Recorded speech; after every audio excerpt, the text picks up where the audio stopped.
ماہ مبارک رمضان کی سعادتوں سے فیضیاب ہو رہے ہیں۔ مرحومین کو خصوصیت کے ساتھ اس مہینے میں یاد کرنے کی تاکید کی گئی ہے۔ اپنے جتنے مرحومین ہیں، دوست و احباب مومنین جو اس دنیا سے چلے گئے ہیں، اور خصوصاً شہداء اسلام، اور ہمارے ایک عزیز دوست کا بھی انتقال ہوا ہے، جناب علی رضا ان کا نام تھا۔ ان کے لیے بھی تمام مرحومین کے لیے ایک مرتبہ سورہ حمد اور 3 مرتبہ سورہ توحید۔ بسم اللہ الرحمن الرحیم۔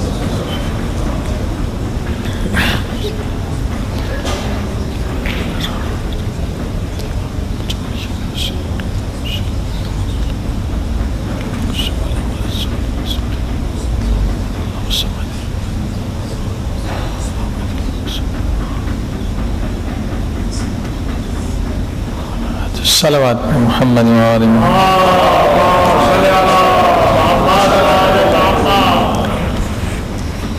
بسم اللہ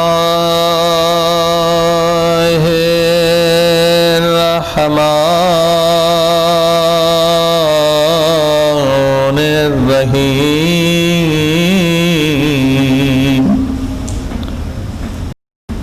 الحمدللہ رب العالمین۔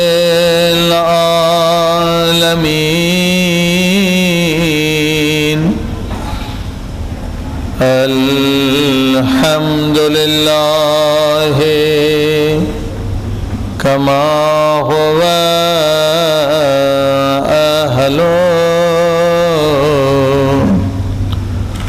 والصلاة والسلام علی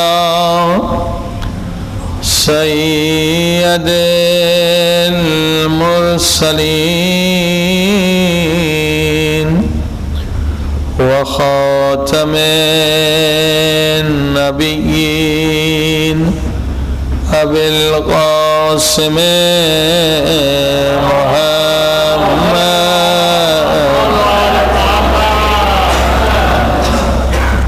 وآلہ الطیبین الطاہرین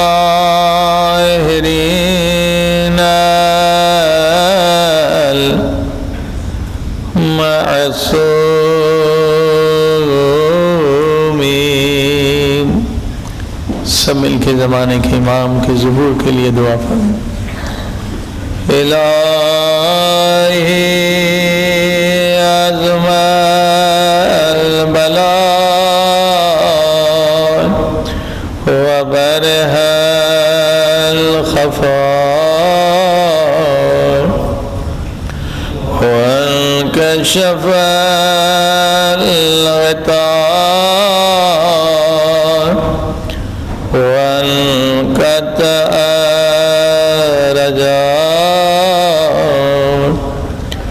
وضاقت الأرض ومنعت السماء وأنت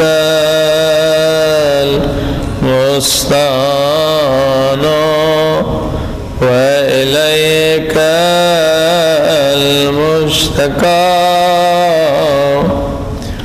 وعليك المؤول في شدة والرخاء۔ اللهم صل على محمد وآل محمد أولي الأمر الذين فرضت علينا طاعتهم وعرفتنا بذلك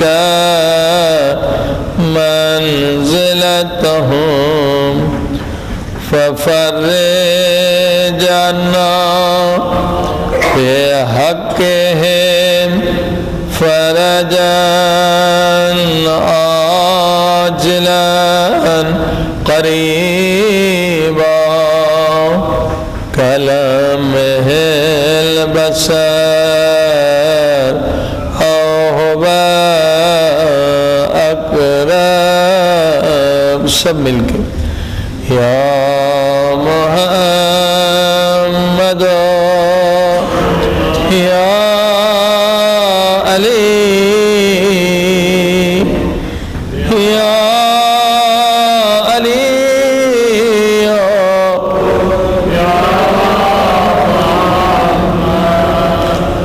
یا محمد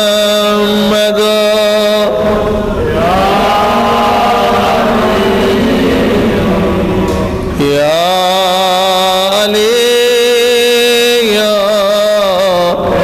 یا محمد اکفیانی فإنکما کافیان وانصرانی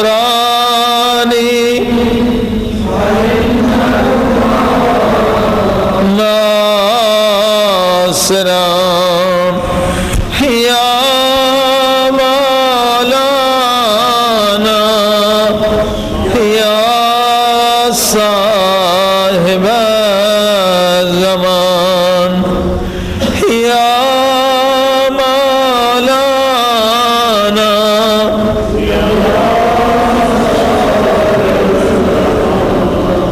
یا مولانا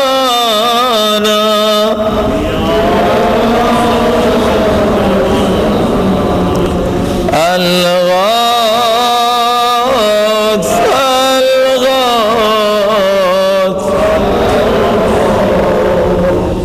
أدركني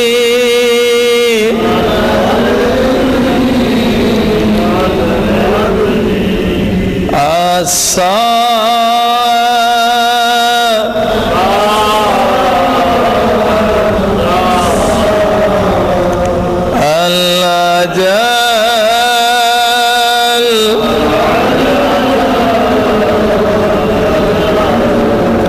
يا أرحم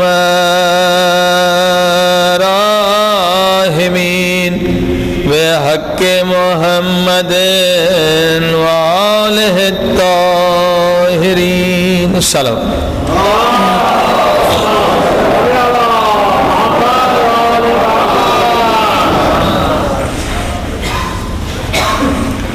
أما بعد فقد قال الله تبارك وتعالى في كتابه المجيد بسم الله الرحمن الرحيم أم حسبتم أن تدخلوا الجنة ولما يعلم الله الذين جاهدوا منكم ويعلم الصابرين. صلوات.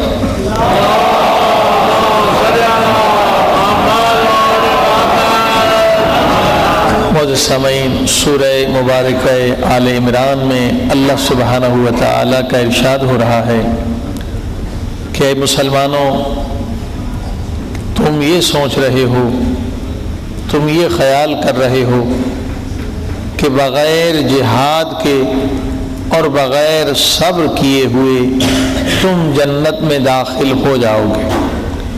یہ تمہارا خیال غلط ہے. جنت میں جانے کے لیے زندگی میں جہاد کرنا ضروری ہے. جنت میں جانے کے لیے جو دنیا میں مصائب آتے ہیں، مصیبتیں آتی ہیں، ان پر صبر کرنا ضروری ہے. صلی اللہ محمد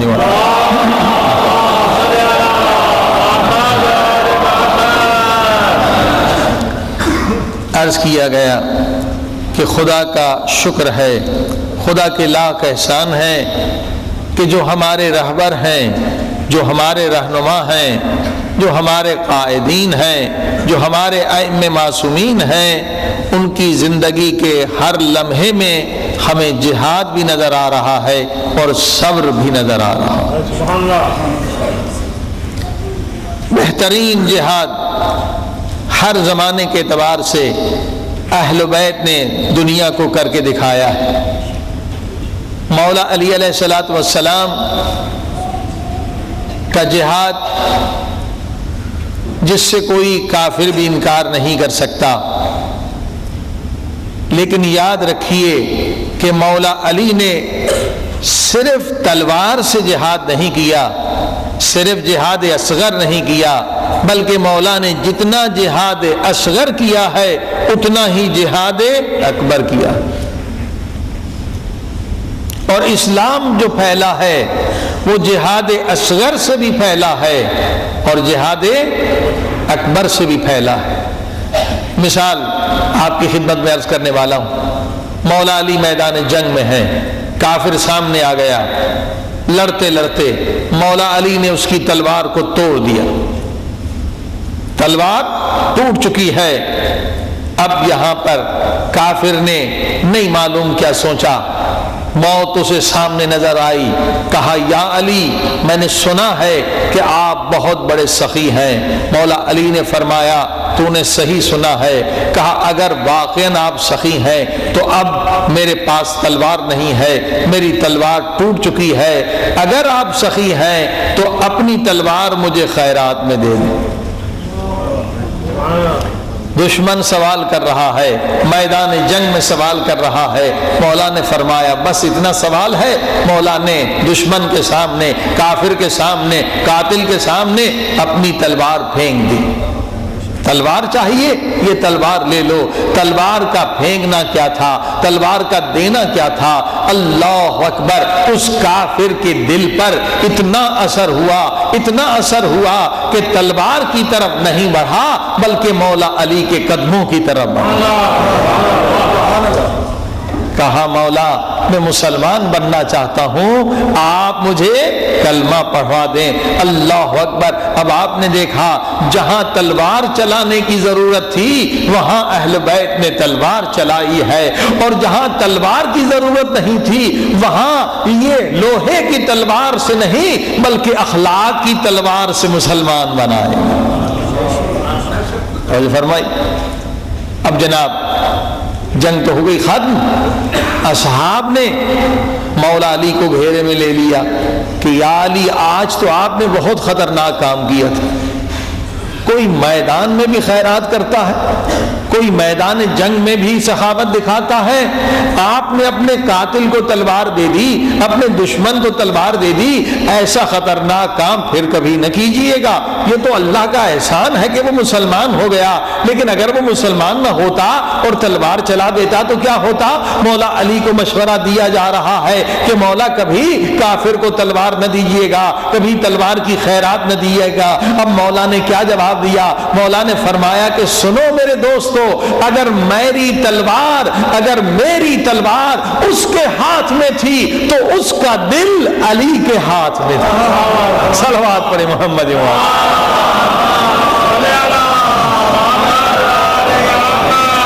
اہل بیت دلوں کو فتح کرنے کے لیے آئے ہیں، دلوں پر حکومت کرنے کے لیے آئے ہیں۔ لہذا تاریخ اٹھا کر دیکھیے، آپ کو اہل بیت کا جہاد اصغر بھی نظر آئے گا اور جہاد اکبر بھی نظر آئے گا۔ اور آج جس زمانے میں ہم زندگی بسر کر رہے ہیں اس زمانے میں جہاد اکبر کی بے انتہا ضرورت ہے، کیونکہ قدم قدم پر گناہ ہے، قدم قدم پر بے حیائی ہے، قدم قدم پر فتنے اور فساد ہیں عزیزان گرامی۔ اور اللہ نے اعلان کر دیا کہ جہاد کے بغیر کوئی جنت میں جا نہیں سکتا۔ اور جہاد اکبر کا تعارف ہو چکا ہے کہ انسان کے اندر دو طاقتیں ہیں، ایک طاقت کا نام نفس امارہ ہے جو ہمیشہ 24 گھنٹے ہمیں گناہ کی طرف لے جانا چاہتی ہے۔ اس نفس امارہ کو گناہ پسند ہے، تو اس کے مقابلے میں دوسری طاقت ہے جس کا نام ہے روح امری، اور روح امری کو کیا پسند ہے؟ اس کو عبادت پسند ہے۔ دونوں کے مزاج میں کتنا تضاد ہے. تھوڑی اس کی آواز زیادہ گونج رہی ہے، کم کر دیں. صلوات پڑھیں محمد وعلى.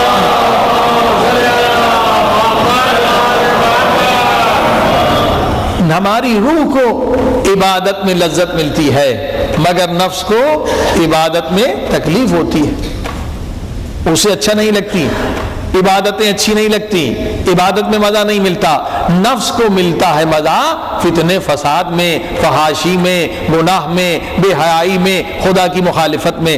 اور یہاں پر روح جو ہماری ہے اس سے مزہ ملتا ہے خدا بند عالم کی اطاعت میں، پرہیزگاری میں، غریبوں کو مدد کرنے میں، یتیموں کی حفاظت کرنے میں. اب آپ دیکھیں دونوں کا مزاج بالکل الگ الگ ہے، اور یہ صبح سے لے کر ہماری جنگ جو ہے شروع ہو جاتی ہے. اب مثال دوں تاکہ آپ یقین کر لیں کہ واقعاً آپ کے اندر دو طاقتیں ہیں. مثلا آپ صبح کام کرنے کے لیے جا رہے ہیں، آفس جا رہے ہیں، دفتر جا رہے ہیں، بہت زیادہ ٹریفک ہے، اور ٹریفک میں آپ نے دیکھا کہ ایک بیچارہ نابین انسان ہے، وہ ٹریفک پار کرنا چاہتا ہے مگر اتنا اجدہام ہے ٹریفک کا. اب جو آنکھیں والے ہیں ان کے لیے مشکل ہو رہی ہے، وہ بیچارہ تو بالکل نابین ہے. جیسے آپ نے دیکھا آپ کے دل میں رحم آ جائے گا، ارے مجھے اللہ نے دو آنکھیں دی ہیں، اس کے پاس تو ایک آنکھ بھی نہیں ہے، چلو اس کو سڑک پار کروا دوں. اب آپ آگے بڑھیں گے، ارادہ کیا اس نابین کی مدد کرنے کی، فوراً خیال آ جائے گا ارے بھائی کیسی باتیں کرتے ہو، اس کویت میں نہیں معلوم کتنے اندھے پھر رہے ہیں، یہ میرا کام یہ نہیں ہے کہ سڑک پر اندھوں کو پار کراؤں، ٹائم ہو رہا ہے، مجھے تو آفس جانا ہے. صلوات پڑھیے محمد والے.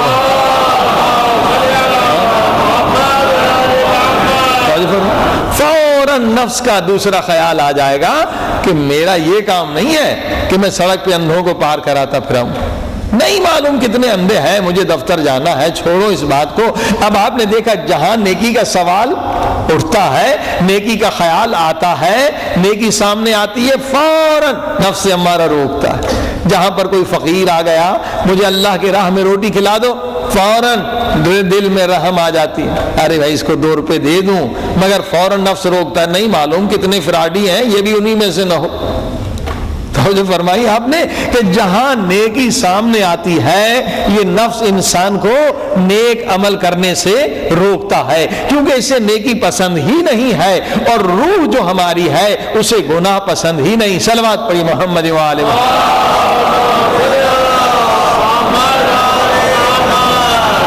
اب آپ نے یقین کر لیا کہ انسان کے اندر میں، انسان کے وجود کے اندر، دماغ کے اندر 2 طاقتیں ہیں. ایک طاقت کہتی ہے نیکی کرو، دوسری طاقت کہتی ہے گناہ کرو. ایک طاقت کہہ رہی ہے خدا کی طرف چلو، ایک طاقت کہتی ہے حرام کی طرف چلو، اور دونوں میں ہے جنگ، اور اس جنگ کا نام جہاد اکبر ہے.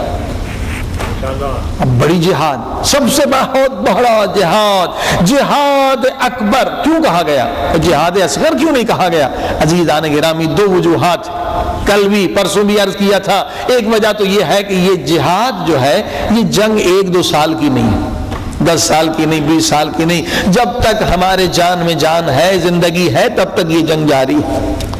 اور دوسری وجہ یہ ہے کہ وہ جو جنگیں لڑی جاتی ہیں، جہاد اصغر جسے کہا گیا، اس میں 2 باتیں ہیں. اگر آپ لڑنے گئے یا تو آپ غازی بن کر آئیں گے یا آپ شہید ہو کر آئیں گے، 2 ہی چیزیں. یا غازی بن کر آئیں گے، فتح ملی تو غازی، اگر مارے گئے تو شہید. مگر یہ جنگ اس سے زیادہ سخت ہے. کیوں؟ اگر اس جنگ میں یعنی نفس سے اگر کوئی جنگ ہار جائے، اگر نفس امارہ کے خلاف جنگ کرنا کوئی چھوڑ دے اور شکست کو تسلیم کر لے، اگر اس جنگ میں کوئی ہار جائے تو وہ شمر بن جاتا. اور یہ فرمائی اگر انسان خود کو نفس امارے کے حوالے کر دے کہ شراب خانے لے جا رہا ہے چلے جاؤ، جوا خانے لے جانا چاہتا ہے چلے جاؤ، زنا کی طرف چاہ رہا ہے لے جانا چلے جاؤ، حرام کی طرف، فتنے کی طرف، ہاں ایسے انسان چھوڑ دے اور جنگ نہ کرے تو انسان شمر بن جاتا، انسان یزید بن جاتا ہے، انسان فرعون بن جاتا ہے. یہ جو تاریخ میں فرعون و یزید نظر آتے ہیں یہ وہ لوگ ہیں جنہوں نے نفس امارہ کے خلاف لڑنا چھوڑ دیا، شکست کو تسلیم کر دیا، جہاں نفس لے جائے، جہاں شیطان لے جائے. یعنی اتنا اہم مسئلہ ہے کہ اگر ہم یہ جنگ نہ لڑیں یا جنگ میں شکست کھا جائیں تو ظاہراً مومن ہوں گے لیکن حقیقت میں مومن نہیں رہیں گے. شمر بن جائے گا انسان، یزید بن جائے گا، فرعون بن جائے گا. اور اگر اس جنگ میں کوئی کامیاب ہو جائے تو وہ سلمان فارسی بنتا. ہاں کتنی عظیم جنگ ہے. ابو ذر غفاری بن جاتا ہے، عمار یاسر بن جاتا ہے، حبیب ابن مظاہر بن جاتا ہے اگر انسان اس جنگ میں کامیاب ہو. صلوات پڑھیں محمد.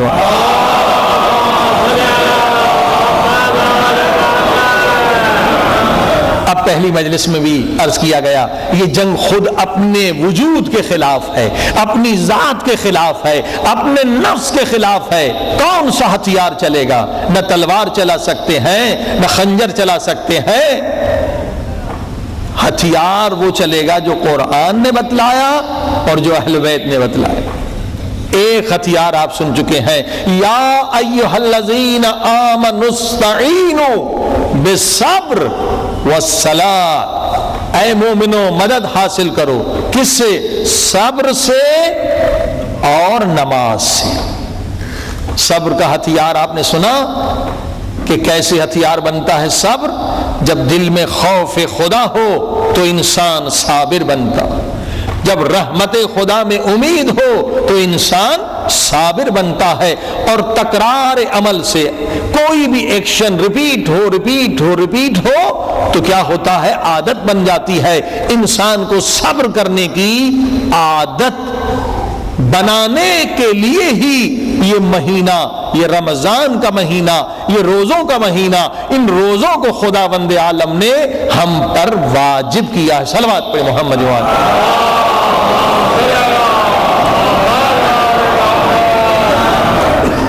یہ صبر ہے. روزہ صبر ہے، نہ کچھ کھانا ہے نہ پینا. حالانکہ کوئی عمل نہیں کرتے آپ، کسی عمل کا نام نہیں ہے روزہ کہ آپ کو کچھ کرنا پڑتا. لیکن کیوں اتنا اجر ہے، کیوں اتنا ثواب ہے؟ اس لیے کہ اس میں صبر ہے. کوئی عمل آپ نہیں کر رہے ہیں کہ بھی آپ نے 1000 رکعت نماز پڑھی ہو، نہیں. یہ کیا ہے؟ کوئی عمل نہیں ہے مگر سب سے بڑا عمل ہے کیونکہ آپ صابر ہیں. اس وقت نہ کھا رہے ہیں نہ پی رہے ہیں، یہ صبر ہے. اور عزیزان گرامی اسی لیے پروردگار نے روزے کو واجب کیا ہے کہ اے انسان اگر تو صابر نہیں ہو سکتا تو جہاد اکبر میں کامیاب بھی نہیں ہو سکتا. یہ صبر روزہ سکھاتا ہے. عزیزان گرامی اب چلیے نماز کی طرف. نماز بھی ہتھیار ہے. نماز بہترین ہتھیار. نفس کو شکست دینے کے لیے، شیطان کو شکست دینے کے لیے نماز کو معمولی نہ سمجھیں، بلکہ میری نظر میں صرف ایک ہتھیار نہیں، نماز ایک پورا لشکر ہے جو آپ کی مدد کرتا. نفس کو شکست دینے میں، شیطان کو شکست دینے میں، جہاد اکبر میں کامیاب ہونے میں نماز ایک پورا لشکر ہے. اور ابھی روایات اور تجربات سے عرض کرنے والا ہوں عزیزان گرامی، یہ نماز کیا ہے؟ یہ نماز روح کی غذا ہے. اب جنگ ہے نا، دو پہلوان آپس میں لڑتے ہیں، یقیناً ایک کو شکست ملنی ہے، ایک کو فتح ملنی ہے. اور شکست کون کھاتا ہے؟ جو کمزور ہوتا ہے. کمزور شکست کھاتا ہے، طاقتور شکست دیتا ہے. اب مسئلہ یہ ہے ہمیں کرنا ہے جہاد اکبر، ہمیں کرنی ہے جنگ. کس کے خلاف؟ نفس امارہ کے خلاف. اگر نفس امارہ طاقتور ہے تو روح کو شکست مل جائے گی، اگر روح طاقتور ہے تو نفس کو شکست مل جائے گی. اچھا دونوں کی غذا بھی دیکھ لیں، قرآن سے معلوم کر لیں. نفس کو غذا کہاں سے ملتی ہے؟ ہر گناہ نفس کو طاقتور بناتا ہے. حتیٰ کہ علماء کہتے ہیں کہ مذاق میں بھی جھوٹ نہ بولیں. کیوں؟ اس سے نفس کو طاقت ملتی، نفس طاقتور ہوتا ہے. ہر گناہ چھوٹا ہو یا بڑا، نفس انسان کا پاورفل ہو جاتا ہے. اور روح ہر عبادت چھوٹی ہو یا بڑی، عبادت کتنی بھی چھوٹی ہو اس سے بھی انسان کی روح کو طاقت ملتی ہے. اللہ اکبر، واقعاً ایسا ہے. ایک قصہ ہے ضمن ذہن میں آ گیا کہ چھوٹا عمل بھی جو ہے روح کو طاقتور بنا دیتا ہے۔ ایک سچا قصہ ہے کہ ایک نوجوان تھا، کسی لڑکی پر عاشق ہو گیا، شادی کرنا چاہا، ماں باپ نے منع کر دیا۔ اب وہ غلط طریقوں کے پیچھے چلا کہ جادو وغیرہ سیکھ لوں تو یہ شاید لوگ راضی ہو جائیں۔ جادوگر نے کہا بھی جادو جو ہے اس کا اثر تب ہوگا کہ 40 دن تو کوئی نیک عمل نہ کرے۔ تو حرام ہے جادو، اسی لیے کوئی نیک عمل تو نے کیا تو جادو سیکھ نہیں سکتا۔ کوئی نیک عمل نہیں کرنا اور 40 دن تو نے کچھ نہ کچھ حرام بھی کھانا، یہ شیطانی علم ہے۔ اس نے وہی کیا اور 40 دن کے بعد آیا استاد جادوگر کے پاس، مجھے جادو سکھا۔ اب اس نے جو منتر شنتر سکھائے تو دیکھا نہیں تو نہیں سیکھ سکتا، تو نے 40 دن میں کوئی اچھا عمل ضرور کیا ہے کہ تیرے روح کے اندر طاقت ہے اور روح رکاوٹ بن رہی ہے جادو کے سیکھنے، نہیں سیکھ سکتا۔ کہا استاد میں نے کوئی عمل نہیں کیا، نہ نماز پڑھی، نہ روزہ، نہ قرآن، نہ کچھ بھی نہیں، مجھے جادو سیکھنا ہے، 40 دن میں نے کوئی عمل۔ کہا نہیں، روح تیری بتلا رہی ہے کہ تو نے کوئی نیک عمل کیا۔ اب بہت سوچا، اب کہا ایک عمل۔ کہا کیا؟ کہا سڑک سے گزر رہا تھا، بچے بھی گزر رہے تھے، تو ایک پتھر تھا وہ سڑک سے میں نے ہٹا کے راستے سے دور کر دیا۔ کہا بس یہی عمل نیک تھا۔ اللہ اکبر! یہیں پر وہ نوجوان منقلب ہوا کہ اللہ اکبر، اتنا چھوٹا عمل جسے میں بھول گیا ہوں مگر اس میں اتنا اثر ہے کہ میری روح جو ہے رکاوٹ بن رہی ہے، تو میں اس لڑکی کی فکر میں کیوں رہوں، کیوں نہ خدا کا عاشق بن جاؤں۔ صلوات پڑھی محمد۔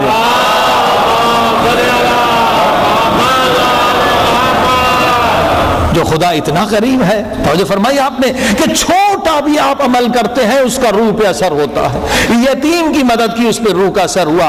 ایک مرتبہ کا اللہ اکبر، اس کا روح پر اثر ہوتا ہے۔ سبحان اللہ، اس کا روح پر اثر ہوتا ہے، روح طاقتور ہوتی ہے۔ ہر نیک عمل سے روح انسان کی طاقتور ہوتی ہے، ہر گناہ سے نفس امارہ کے اندر طاقت آتی ہے۔ عزیزان گرامی، اب اللہ کا انتظام کیا ہے، اسلام کا قانون کیا ہے، قرآن کا حکم کیا ہے کہ صبح جب اٹھتے ہو تو یقیناً ناشتہ تو کرتے ہی کرتے ہو، پیٹ کی طرف تو خود بخود انسان متوجہ ہو جاتا ہے، مگر اللہ نے کیا حکم دیا کہ جیسے تم جسم کو ناشتہ کھلاتے ہو ویسے تم جسم کو بھی ناشتہ دو اور روح کے لیے بھی ناشتے کا بندوبست کرو۔ آگے فرمائیے آپ۔ اور یہ روح کا ناشتہ کیا ہے؟ یہ 2 رکعت نماز فجر، یہ روح کا ناشتہ ہے۔ ہاں بھئی دوپہر میں بھی کھانا کھاتے ہیں، الحمدللہ کھاتے ہیں، تو اسی طرح سے اللہ نے حکم دیا کہ روح کے لیے غذا کیا ہے؟ نماز ظہر اور نماز عصر، یہ روح کے لیے دوپہر کا کھانا ہے۔ بھئی رات میں کھانا کھاتے ہیں، الحمدللہ کھاتے ہیں، تو پروردگار نے کہا کہ نماز مغرب اور عشاء کیا ہے؟ یہ روح کے لیے رات کا کھانا ہے۔ تو کیا صرف کھانا کھاتے ہیں؟ نہیں، پھل فروٹ بھی کھاتے ہیں، شربت بھی پیتے ہیں، پان بھی کھاتے ہیں۔ تو خدا نے کہا یہ جو نماز مستحبات ہیں یہ روح کے لیے پھل اور فروٹ کا کام دیتی ہیں۔ صلوات پڑھی محمد۔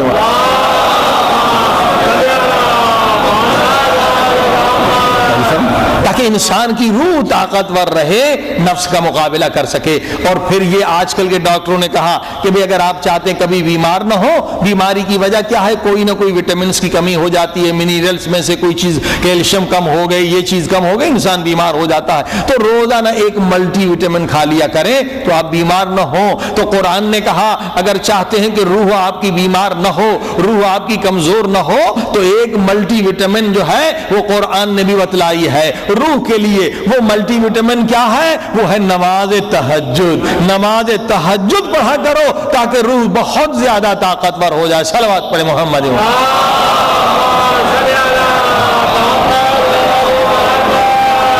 اب آپ نے دیکھا، اب ہم نے بیچاری روح کو ناشتہ بھی نہیں کھلایا اور لے کر آئے میدان میں۔ ہاں جی، اب روح تو بھوکی پیاسی ہے، وہ نفس کا مقابلہ کیا کر سکتی ہے؟ یقیناً شکست ہو جائے گی۔ اب آپ نے دیکھا یہ نماز کیا ہے؟ یہ نماز روح کو طاقتور کرنے کا پروگرام ہے، ایک ہتھیار بھی ہے، ایک غذا بھی ہے، ایک لشکر بھی ہے۔ عزیزان گرامی، نماز کی بہت تاکید ہے۔ اگر انسان نماز سے دور ہو جائے تو خدا سے بھی دور ہو جاتا ہے۔ مقصد حیات سے بھی دور ہو جاتا ہے کہ میرے زندگی کا کیا مقصد ہے، بھول جاتا ہے۔ اللہ اکبر، یہ نماز ہے جو انسان کو مقصد حیات یاد دلاتی ہے کہ تو فضول نہیں آیا، بیکار نہیں آیا، اس دنیا کے لیے نہیں آیا، مال دنیا کے لیے صرف نہیں آیا، بلکہ تو کس کے لیے آیا ہے؟ انا للہ و انا الیہ راجعون، تو اللہ کے لیے خلق ہوا ہے اور پھر تجھے اللہ کی طرف جانا ہے۔ صلوات پڑھیں محمد والے۔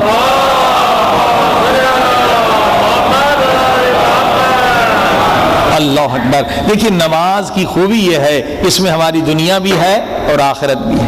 دنیا کی نعمتیں بھی نماز کے ذریعے سے ملتی ہیں، کتنی بڑی سے بڑی مشکل ہو، یقیناً 2 رکعت نماز پڑھ کر دیکھ لیں کہ اس کا کیا نتیجہ نکلتا ہے، بڑی بڑی پریشانیاں ختم ہو جاتی ہیں۔ 2 رکعت نماز سرکار امام زمانہ کو، صلوات پہ محمد والے،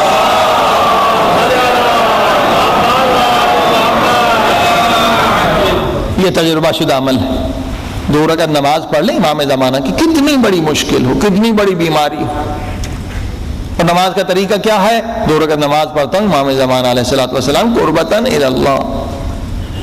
2 رکعت نماز فجر کی طرح ہے، مگر فرق یہ ہے اس نماز میں کہ جب ہاتھ میں تسبیح لے لیں، سورہ الحمد پڑھیں تو ایاک نعبد و ایاک نستعین یہ 100 مرتبہ پڑھیں،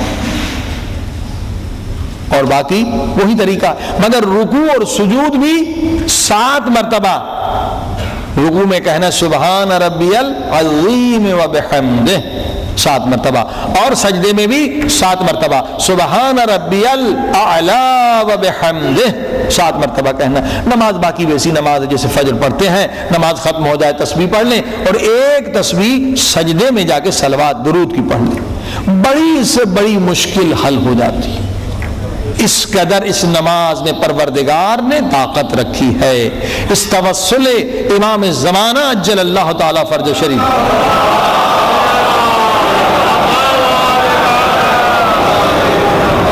ایک واقعہ، بہت سارے معجزات ہیں اس نماز کے ساتھ۔ ایک خاتون تھی، اس کا بچہ جو ہے بیمار ہو گیا تھا، ایران میں بول نہیں سکتا تھا، گونگا بہرا ہو گیا، پہلے ٹھیک تھا، اب وہ بچوں سے کھیلنا بھی اس نے چھوڑ دیا، کیونکہ بچے اس کا مذاق اڑاتے تھے۔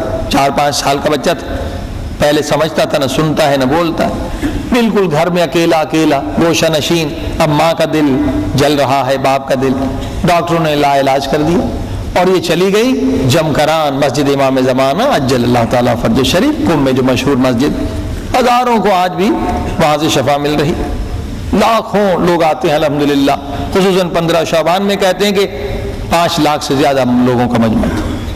اس قدر لوگ آتے ہیں، اس قدر عشق رکھتے ہیں مولا سے۔ اب یہ خاتون آئی، دعا کر رہی ہے، رو رہی ہے، روتے روتے اس کو نیند آ گئی۔ تو نیند میں کیا دیکھا کہ جو اس گاؤں کی شہر کی تھی، ایک مرتبہ شور ہوا، آگے سارے سید ہیں، علماء ہیں، شور کر رہے ہیں کہ امام زمانہ آ رہے ہیں، امام زمانہ۔ یہ بھی ایک مرتبہ اٹھی کہ بھائی میں امام زمانہ ہی کی تلاش میں نکلی ہوں کہ میرے بچے کو شفا مل جائے، اور لوگوں نے کہا وہ آگے جو ہے امام زمانہ جا رہے ہیں۔ دوڑتی ہوئی گئی، مولا کو سلام کیا، کہا مولا میرا بچہ لا علاج مرض میں مبتلا ہے، آپ دعا فرمائیں۔ امام نے فرمایا 2 رکعت میری نماز پڑھو، 2 رکعت نماز پڑھو۔ کہا مولا ابھی آپ کی نماز پڑھ کے میں سوئی ہوں، کہا دوبارہ پڑھو۔ یعنی کبھی ایک عمل جو ہے اس میں حضور قلب نہیں ہوتا، توجہ نہیں ہوتی۔ امام نے کہا تو نے پڑھی ہے نماز، مگر دوبارہ پڑھو، تمہارا بچہ جو ہے وہ شفا پا لے گا۔ اب وہ خواب سے اٹھتی ہے، روتی ہے، اور دوبارہ نماز پڑھتی ہے، اور جب واپس گھر جاتی ہے تو دیکھ رہی ہے کہ بچہ بول بھی رہا ہے اور سن بھی رہا ہے۔ صلوات پڑھی محمد۔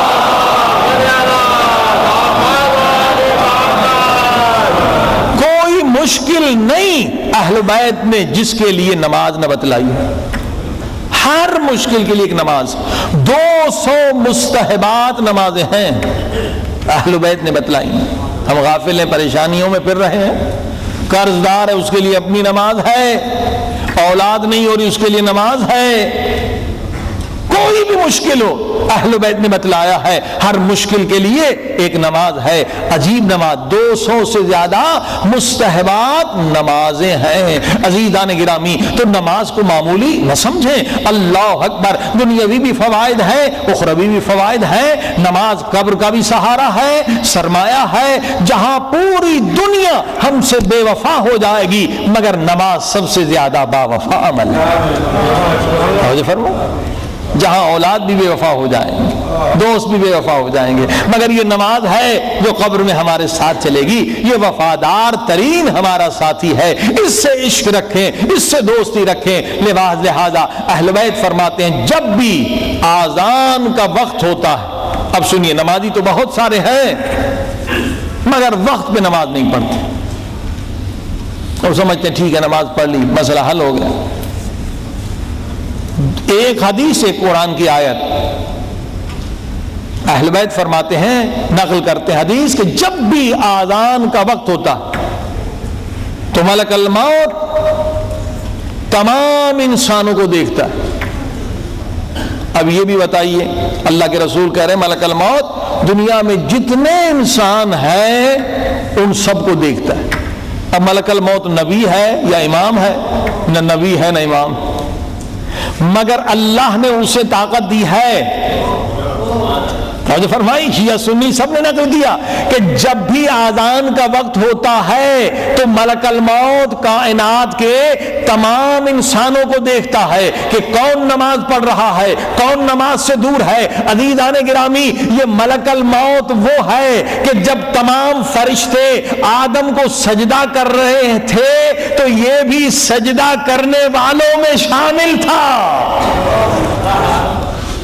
شامل تھا نا، اس نے انکار تو نہیں کیا تھا۔ تو ملک الموت جو آدم سے بھی مرتبے اور مقام میں کم تر ہے، افضل تر نہیں، جب ملک الموت 5 مرتبہ کائنات کے تمام انسانوں کو دیکھ سکتا ہے، تو جب ہم کہتے ہیں یا رسول خدا ہماری مدد کرے، یا علی مدد، مولا علی ہماری مدد کرے، تو یقیناً نبی کا مقام حضرت آدم سے بھی افضل ہے۔ مولا علی کا مقام ملک الموت سے افضل ہے 1000 گنا۔ لہذا یہاں شک نہ کریں کہ مولا علی کیسے سب کی فریاد سنتے ہیں اور کیسے سب کی مدد کرتے ہیں۔ صلوات پڑھی محمد۔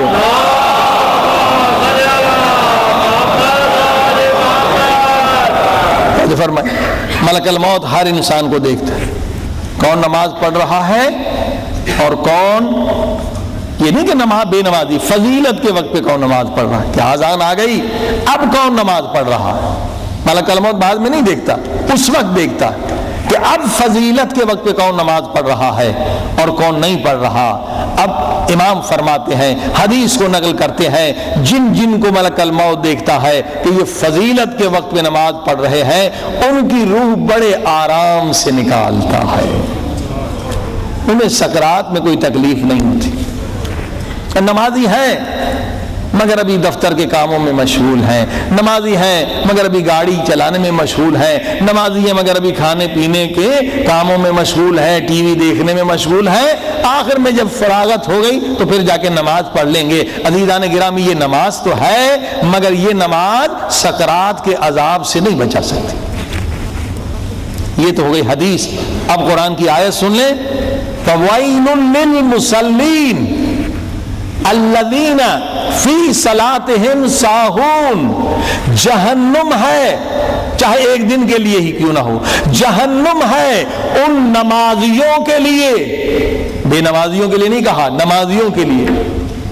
نمازی ہیں مگر خدا کہتا ہے انہیں بھی 1-2 دن جہنم کی سیر کرنی ہے۔ فویل للمصلین، جہنم ہے ان نمازیوں کے لیے جو نمازی تو ہیں مگر نماز میں سستی کرتے ہیں۔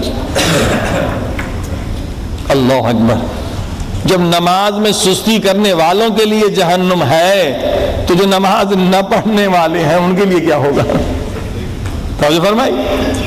نمازی ہیں مگر نماز میں سستی کرتے ہیں، قرآن کہہ رہا ہے ان کے لیے بھی جہنم میں جانا ہوگا۔ اب حضرت امام جعفر صادق علیہ الصلوۃ والسلام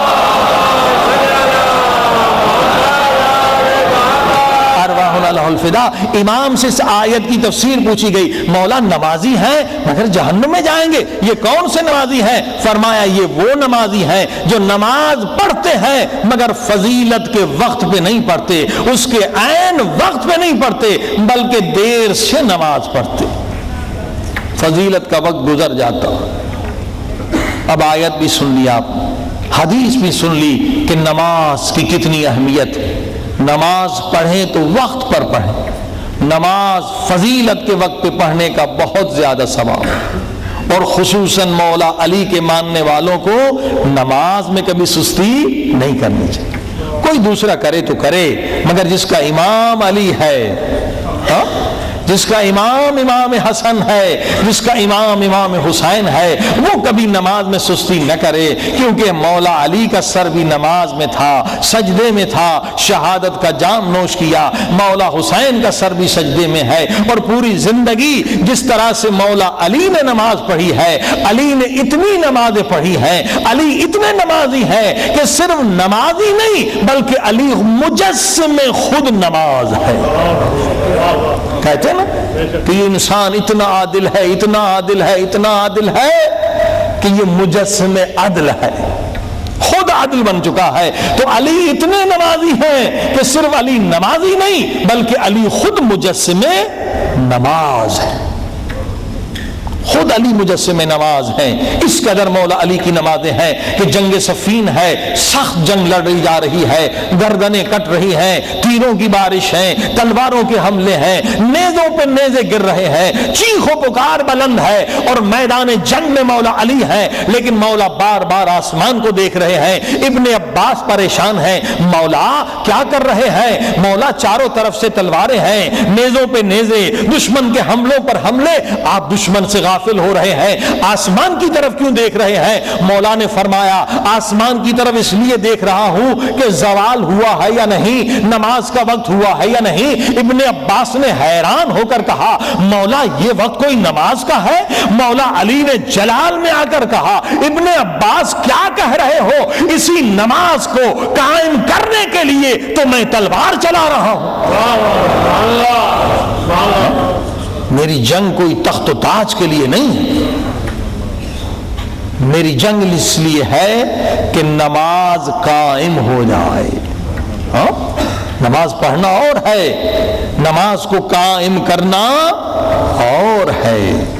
اگر انسان واقعی نماز کو قائم کر لے تو گناہ کرنے کی جرت نہیں کر سکتا، حرام کی طرف بڑھنے کی جرت نہیں کر سکتا۔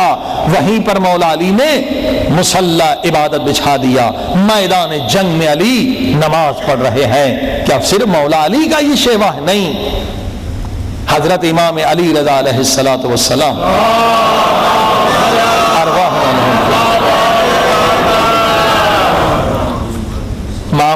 معلوم نے جب دیکھا کہ میں امام رضا علیہ السلام کے علم کا مقابلہ نہیں کر سکتا تو کیسے دنیا پہ ثابت کروں کہ امام کا علم کم ہے، توہین کیسے امام کی؟ پوری دنیا سے سارے مذاہب کے لوگوں کو بلایا جو بڑے بڑے ماہر تھے، سوچا کہ امام رضا کو زیادہ سے زیادہ اسلام کا علم ہوگا، یہودیوں کو بلایا، عیسائیوں کو بلایا، سارے مذاہب کے لوگوں کو جمع کیا، اور بڑا اجتماع، ہزاروں کا اجتماع، جہاں امام اکیلے ہیں اور ادھر تمام مذاہب کے علماء ہیں کہ ان سے امام نے مناظرہ کر لیا۔ اس نے سوچا تھا کہ اس میں امام ہار جائیں گے اور امام کی شہرت ختم ہو جائے گی، مگر وہ چراغ کیا بجھے جسے روشن خدا کرے۔ اس جلسے میں امام کی عظمت میں 1000 گنا اور اضافہ کر دیا۔ جو نہ جاننے والے تھے وہ بھی عاشق امام ہو گئے، جو غافل تھے وہ بھی باخبر ہو گئے کہ یہ کتنے عظیم شان انسان ہیں، خدا کے نمائندے۔ وہ عیسائی سوال کر رہا ہے، اسے تورات سے جواب دے رہے ہیں۔ عیسائی شکست کھا گیا، ادھر سے یہودی اٹھا، ان کے علماء اس کے ساتھ تھے، ان کو تورات سے جواب دیا، وہ وہاں پر خاموش ہو گئے۔ جتنے لوگ آتش پرست آتے گئے وہ جواب لیتے گئے، مسلمان ہوتے گئے، ستارہ ماننے والے مسلمان ہوتے چلے گئے، ایک پر ایک، دوسرے پر دوسرا، یہ سب تسلیم خم ہوتے چلے گئے۔ آخر میں ایک ایسا اٹھا جو خدا ہی کو نہیں مانتا تھا اور امام سے سوال کیا۔ جب امام نے جواب دیا وہ بھی شکست کھانے پر مجبور ہو گیا، اور اتنے میں آذان کا وقت آ گیا۔ امام نے کہا بس اب باقی مناظرہ نماز کے بعد۔ تو وہ جو دہریہ کافر مسلمان ہو رہا تھا کہنے لگا یا امام رضا، میرا دل پگھل چکا ہے، میں اسلام کے لیے آمادہ ہو چکا ہوں، فقط میرا ایک سوال، اس کا جواب دے دیں تو میں کلمہ پڑھنے کے لیے تیار ہوں۔ امام نے کہا صحیح ہے، مگر پہلے نماز پھر تیرے سوال کا جواب۔ اندازہ لگائیے کہ نماز کی کیا اہمیت ہے۔ وہ مسلمان ہو رہا ہے، کافر مسلمان ہو رہا۔ امام نے کہا انتظار کرو، پہلے خدا کی اس آواز پر لبیک کہنی ہے، پھر تجھے جواب دینا۔ عزیزان گرامی، حقیقت یہی ہے، یہ پہلا لفظ جو کہتے ہیں اللہ اکبر، یعنی کیا؟ خدا ہر شے سے بڑا ہے، خدا ہر طاقت سے بڑا ہے، خدا دولت سے بڑا ہے، خدا مال سے بڑا ہے، اولاد سے بڑا ہے، بیوی بچوں سے بڑا ہے، دوستوں سے بڑا ہے، خود میری جان سے بڑا ہے۔ یہ ہم کہتے تو ہیں، مگر اس کو ثابت کرنے کا وقت کیا ہے؟ یہ اس وقت ثابت کیا جائے گا جب آذان سنیں۔ اب ہم اپنے عمل سے بتائیں کہ اللہ بڑا ہے یا فلاں کام بڑا ہے۔ یہ فرمائے، سبھی کہتے ہیں اللہ اکبر، لیکن جب اللہ اکبر کو سننا ہے اس وقت پتا چلتا ہے کہ دل میں اللہ اکبر ہے یا فقط زبان پہ اللہ اکبر۔ اگر ہم کسی کام میں مشغول ہیں تو یقیناً ہمارے دل میں اللہ کی عظمت نہیں ہے، اللہ کی معرفت نہیں ہے، اللہ کی محبت نہیں ہے۔ یہ 100% ایک دلیل ہے۔ کبھی تو اس قدر انسان بدبخت ہوتا ہے کہ ٹی وی دیکھ رہا ہے، کہہ رہے چلو بھائی یہ ڈرامہ دیکھ لیتا ہوں پھر نماز پڑھ لیتا ہوں، تو اپنے عمل سے اس نے اس ڈرامے کو اکبر سمجھا، اور خدا جو رازق، جو خالق، جو مالک، جو ہمیں وجود دینے والا، تمام نعمتیں دینے والا، اسے اصغر، چھوٹا سمجھا۔ کبھی دوست آ گئے، دوستوں کے اس آداب خوشامد میں خدا کو بھول جاتا ہے انسان، دوست بڑے ہو گئے، خدا چھوٹا ہو گیا۔ عزیزان گرامی، یہ 5 وقت شناخت کے لیے بہترین اوقات ہے کہ انسان پہچانے، شناخت کرے کہ میرے دل میں اللہ بڑا ہے یا دنیا کی چیزیں اور دنیا والے بڑے ہیں۔ لہذا روایت ہے معصومین کے لیے کہ جب بھی اللہ اکبر کی صدا آتی تھی، رسول خدا کا چہرہ عام چہرہ نہیں ہوتا تھا، یہاں تک کہ ازواج مطہرہ فرماتی ہے کہ جب اللہ اکبر سنتے تھے نبی ہم میں سے کسی کو گویا پہچانتے ہی نہیں تھے، فوراً مسجد کی طرف چلتے تھے۔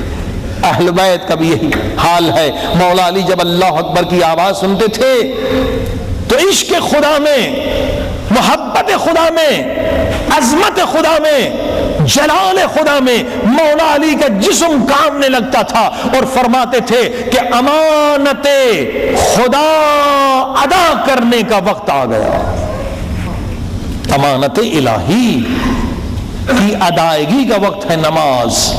لہذا آج ہم غافل ہیں، اور پھر شکوہ بہت زیادہ، شکایت بہت زیادہ، خدا ہماری دعا قبول نہیں کرتا، خدا سے ہم مانگ رہے ہیں بیٹا، خدا بیٹا نہیں دیتا، ہم قرض دار ہیں، خدا ہمارا قرض ادا نہیں کرتا۔ خدا کا وعدہ ہے، اے لوگوں سنو، اے مسلمانوں سنو، اے مومنوں سنو، اگر تم سب چاہتے ہو کہ تمہاری دعا وقت پر پوری ہو جائے، جس وقت تم دعا مانگو، آپریشن تھیٹر میں دعا مانگو، دعا قبول ہو جائے، بیٹے کے لیے دعا مانگو، بیٹا مل جائے، قرض ہے قرض ادا ہو جائے، تو میرا فقط ایک شرط ہے۔ پروردگار وہ کیا شرط ہے؟ خدا فرماتا ہے جو چاہتا ہے کہ میری دعا وقت پر پوری ہو جائے تو وہ میرا سجدہ بھی وقت پر دیا کرے۔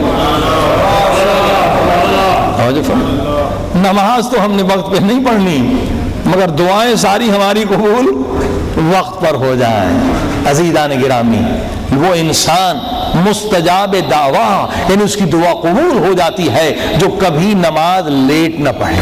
فضیلت کے وقت پر جو انسان نماز پڑھتا ہے، پروردگار دنیا میں اسے یہ انعام عطا فرماتا ہے کہ اس کی دعا کو رد نہیں کرتا۔ صلوات پڑھیں محمد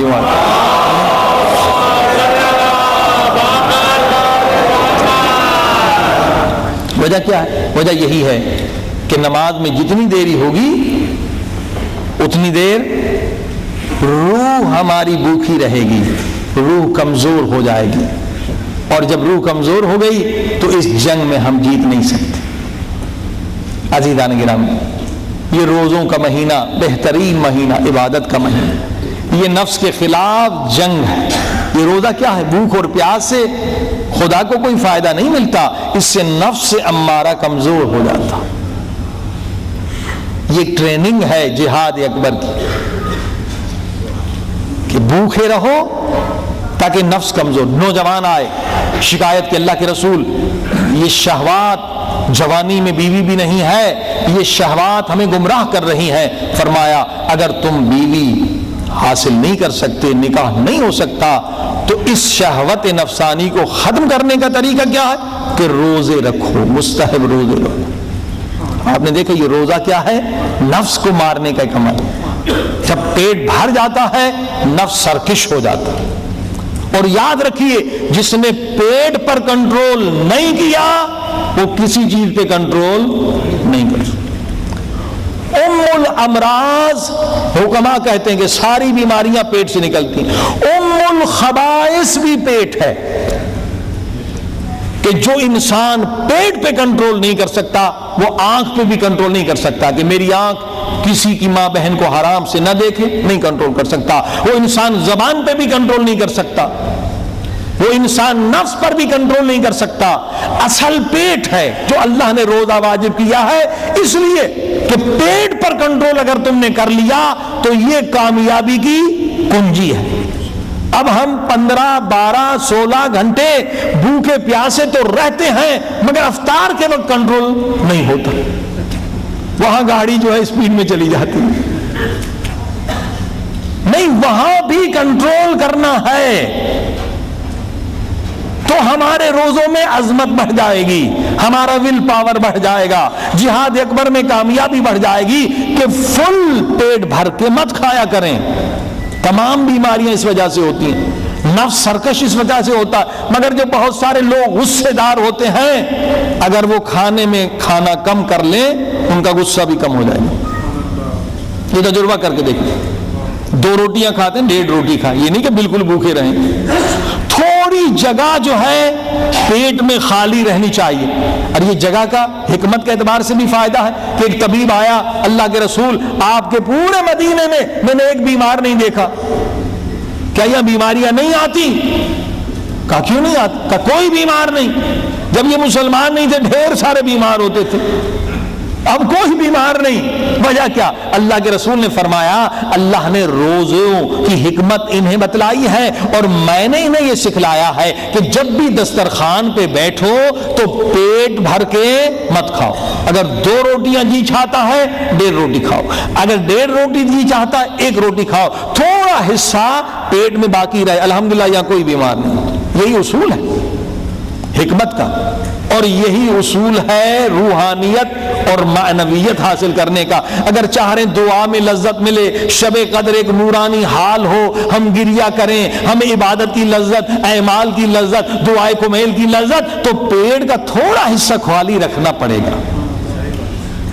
پیٹ میں کھچاؤ پیدا ہو گیا تو معنویت بھی ختم ہو جاتی ہے، روحانیت بھی ختم ہو جاتی ہے، نفس سرکش بن جاتا ہے۔ سرکشی نفس کے لیے اسے تھوڑی بھوک دینی بہت ضروری ہے۔ صلوات پڑھی محمد و آل محمد۔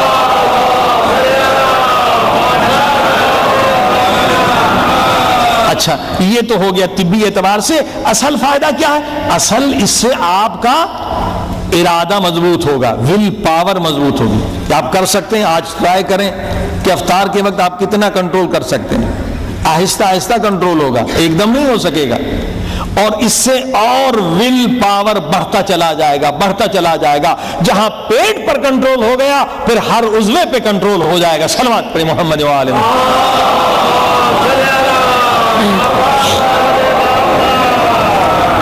اور یہی پیٹ پہ کنٹرول نہ کرنے کی وجہ سے ہم لوگ کتنی بیماریوں میں مبتلا ہو جاتے ہیں. اصل یہ کہ پیٹ پر کنٹرول نہیں ہو پاتا. یہ مہینہ ہے کہ پیٹ پر کنٹرول کر لے انسان تاکہ صابر بھی بنے اور مجاہد اکبر بھی بنے. صلوات پڑھیں محمد.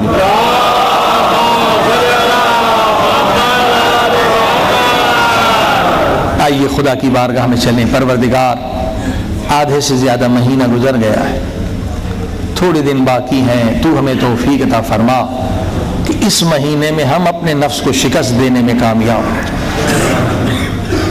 اور یہ مہینہ جس مقصد کے لیے تو نے خلق کیا ہے کہ تمام گنہگار جہنم سے آزاد ہو جائیں، پروردگار ہمارا نام بھی جہنم میں آزاد ہونے والوں میں لکھ دے. اور شبہ قدر آنے والی ہے. شبہ قدر میں عبادت کرنے کا مزہ، مغفرت توبہ کرنے کا مزہ، دعاؤں کا مزہ ہمیں نصیب فرما. اللہم صلی علی محمد وآل محمد. مل کے صلوات. اللہم صلی علی محمد وآل محمد وعجل فرجهم. اللهم صل على محمد وآل محمد وعجل فرجهم. سب مل کے بلند ہوا. اللهم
پیاسے ہیں. خدا افطار کے وقت مومن کی دعا قبول کر. فرشتوں میرا بندہ میرے لیے سارا دن بھوکا پیاسا، افطار کے وقت جو مانگے اس سے دے دو. دعا کی قبولیت کا وقت فقط اتنی زحمت کریں کہ آنکھ میں آنسو بھی آ جائے، جو مانگے انشاءاللہ دن بھر بھوکے پیاسے. میرے اللہ تجھے اس لمحے کا واسطہ جب مولا حسین نے گھوڑے سے اتر کے دو کٹے ہوئے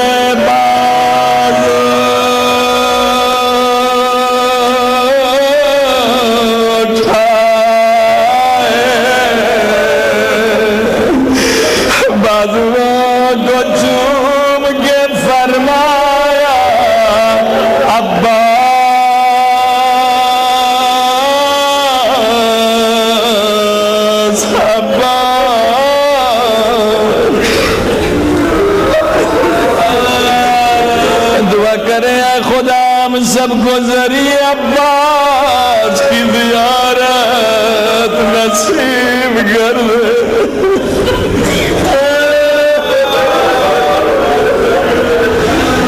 بازوؤں کو چوم کے فرمایا عباس میری کمر ٹوٹ گئی،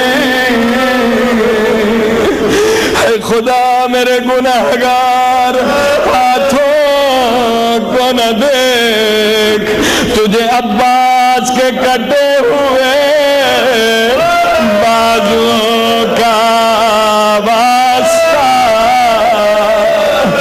آج جتنے مومن آئے ہیں سب کی دعائیں قبول کر لے. سب مل کے کہیں یا اللہ یا اللہ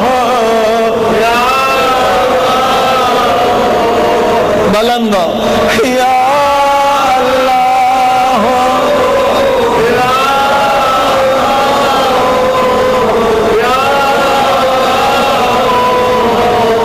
دعا کریں خدا جو تیری بارگاہ میں رو رہے ہیں توبہ کر رہے ہیں ہمیں تجھ سے ایسی وفا کرنے کی توفیق دے جیسی عباس نے کربلا میں حسین سے وفا کی.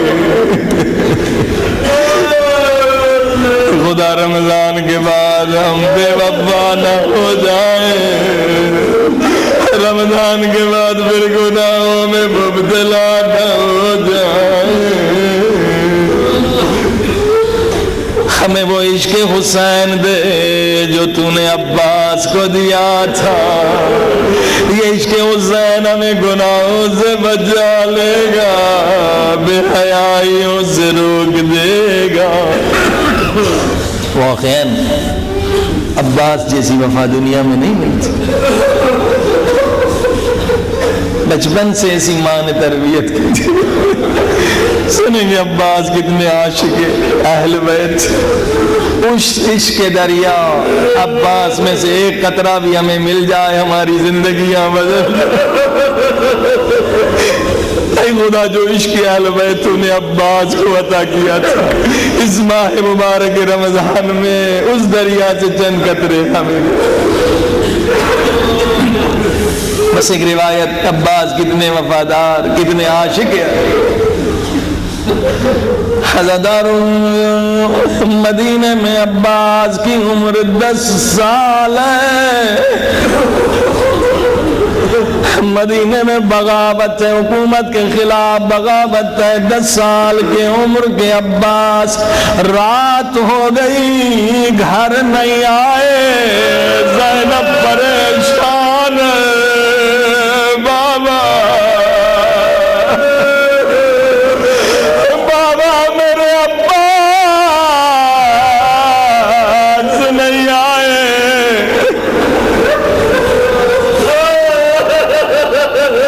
عزادار مولا حسین پریشان ہے عباس نہیں آئے. مولا علی عباس کی تلاش میں چلے جلدے گئے. سنیں گے عباس کہاں. مولا علی جلدے گئے کہاں گئے؟ جنت البقیع. عباس زہرا کی قبر پہ ہے سو رہا ہے.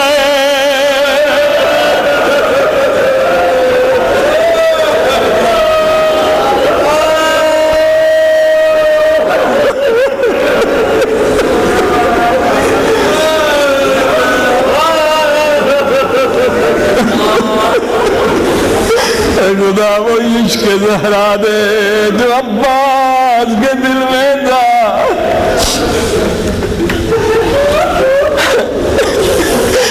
مولا علی نے عباس کو اٹھایا. عباس پورا گھر پریشان، تو زہرا کی قبر پہ کیوں سو رہا ہے؟ سنیں گے حضرت عباس کا جواب، بہت روئیں گے.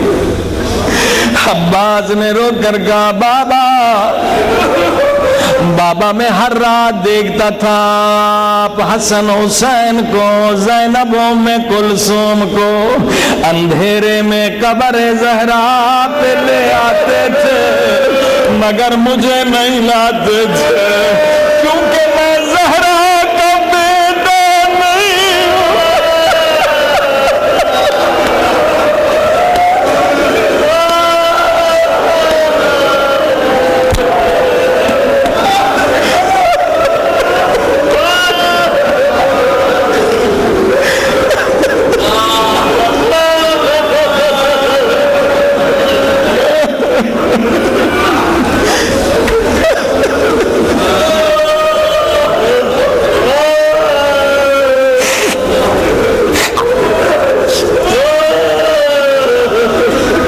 میں قربان جاؤں عباس تیری وفا پہ، بابا مجھے نہیں لاتے تھے کیونکہ میں زہرا کا بیٹا نہیں ہوں۔ مولا علی کی آنکھوں میں آنسو آ گئے ہوں گے، مگر مولا نے جواب نہیں دیا۔ قبر سے آواز آئی، علی عباس میرا بیٹا ہے، عباس کو بھی لایا کر۔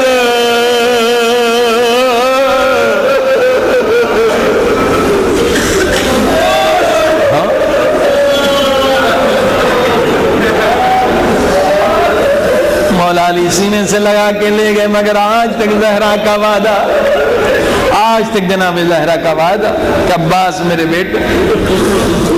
ایک زوار کربلا میں گیا،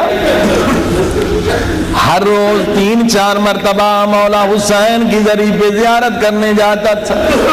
3-4 دن گزرنے کے بعد کبھی کبھی عباس کی زیارت پہ جاتا تھا۔ خواب دیکھا، خواب میں کالے برقعے میں بی بی دیکھی، فرمایا مجھے پہچان، میں حسین کی دکھیاری ماں فاطمہ تو زہرا ہوں، میں تجھ سے ناراض ہوں۔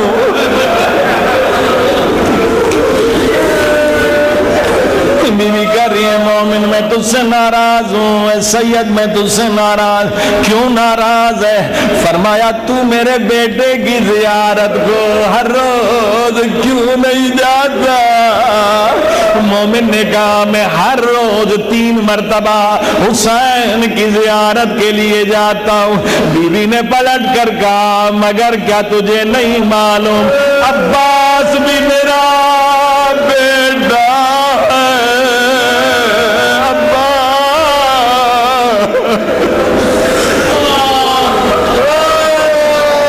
عباس بھی میرا بیٹا ہے۔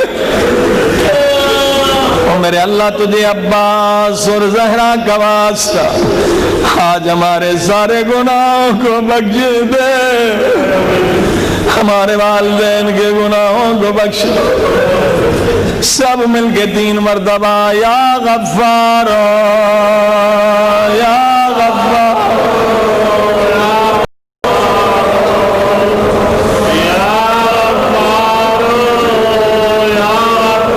پروردگار ہمارے چھوٹے بڑے گناہوں کو بخش دے۔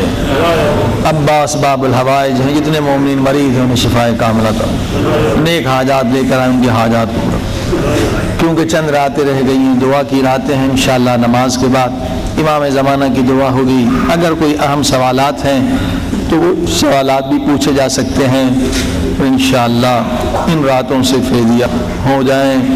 چند راتیں رہ گئی ہیں، خدا کا شکر ہے خدا نے پھر زندگی دی، پھر ماہ مبارک ہمیں نصیب فرما۔ کوشش کریں کہ اس کا ایک ایک لمحہ عبادت میں گزرے، ذکر خدا میں گزرے، صلوات پڑھنے میں گزرے، نیک کاموں میں گزرے۔ پروردگار اس ماہ مبارک میں ہمارے سارے گناہ مٹا دے، ہماری توبہ کو قبول فرما، ہمارے والدین کو بخش دے، مومنین مومنات کو بخش دے۔ جنہوں نے ہم پر احسانات کیے ان کو بخش دے، جن کا حق ہماری گردن پر انہیں بخش دے۔ میرے اللہ جہاں جہاں دنیا میں مومن پریشان ان کی پریشانیاں دور فرما، بے گناہ جو زندان میں انہیں زندان سے آزادی عطا فرما، جو ظلم کر رہے ظالموں کو نیش سے نابود فرما، مظلوموں کی مدد کے امام زمانہ کا ظہور فرما، امام کے قدموں پہ ہمیں شہادت کی سعادت نصیب فرما، سب کی نیک دعائیں مستجاب فرما۔ ایک مرتبہ سورہ الحمد، 3 مرتبہ سورہ توحید اپنے مرحومین مومنین مومنات کے لیے